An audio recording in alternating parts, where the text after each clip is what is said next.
Most of us would rather be racked for a creed that existed intensely in somebody's head, rather than vivisected for a discovery that had not yet come into anyone's head, and possibly never would. A man would rather be tortured with thumbscrews until he chose to see reason, than tortured with a vivisecting knife until the vivisector chose to see reason.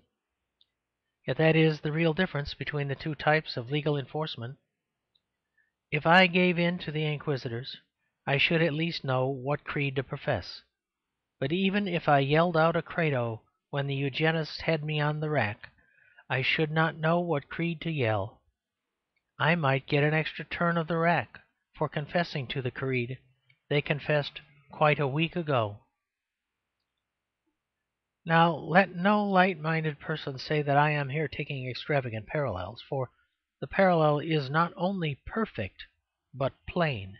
For this reason, that the difference between torture and vivisection is not in any way affected by the fierceness or mildness of either. Whether they gave the rack half a turn or half-hundred, they were, by hypothesis, dealing with a truth which they knew to be there.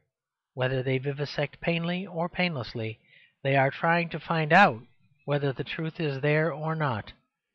The old Inquisitors tortured to put their own opinions into somebody, but the new Inquisitors torture to get their own opinions out of him. They do not know what their own opinions are until the victim of vivisection tells them.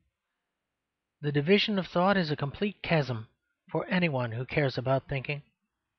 The old persecutor was trying to teach the citizen with fire and sword. The new persecutor is trying to learn from the citizen with scalpel and germ injector. The master was meeker than the pupil will be.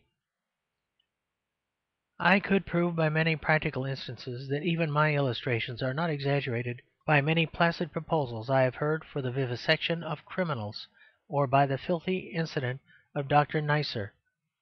But I prefer here to stick to a strictly logical line of distinction, and insist that, whereas in all previous persecutions the violence was used to end our indecision, the whole point here is that the violence is used to end the indecision of the persecutors. This is what the honest Eugenists really mean, so far as they mean anything. They mean that the public is to be given up not as a heathen land for conversion, but simply as a pabulum for experiment. That is the real, rude, barbaric sense behind this eugenic legislation.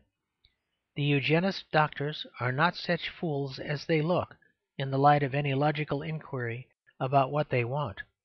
They do not know what they want, except that they want your soul and body and mind in order to find out. They are quite seriously, as they themselves might say, the first religion to be experimental instead of doctrinal. All other established churches have been based on somebody having found the truth. This is the first church that was ever based on not having found it. There is in them a perfectly sincere hope and enthusiasm, but it is not for us, but for what they might learn from us, if they could rule us as they can rabbits. They cannot tell us anything about heredity because they do not know anything about it, but they do quite honestly believe that they would know something about it when they had married and mismarried us for a few hundred years. They cannot tell us who is fit to wield such authority, for they know that nobody is, but they do quite honestly believe that when that authority has been abused for a very long time, somebody somehow will be evolved who is fit for the job. I am no Puritan, and no one who knows my opinions will consider it a mere criminal charge if I say that they are simply gambling. The reckless gambler has no money in his pockets. He has only the ideas in his head. These gamblers have no ideas in their heads. They have only the money in their pockets. But they think that if they could use the money to buy a big society to experiment on, something like an idea might come to them at last. That is Eugenics.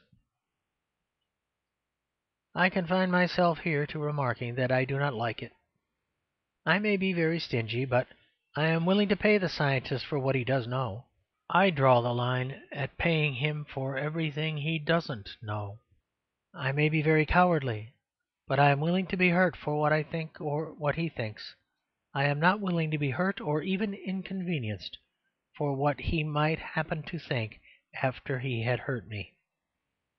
The ordinary citizen may easily be more magnanimous than I, and take the whole thing on trust, in which case his career may be happier in the next world, but I think sadder in this. At least I wish to point out to him that he will not be giving his glorious body as soldiers give it, to the glory of a fixed flag, or martyrs to the glory of a deathless God. He will be, in the strict sense of the Latin phrase, giving his vile body for an experiment of which even the experimentalist knows neither the significance nor the end. End of chapter 7.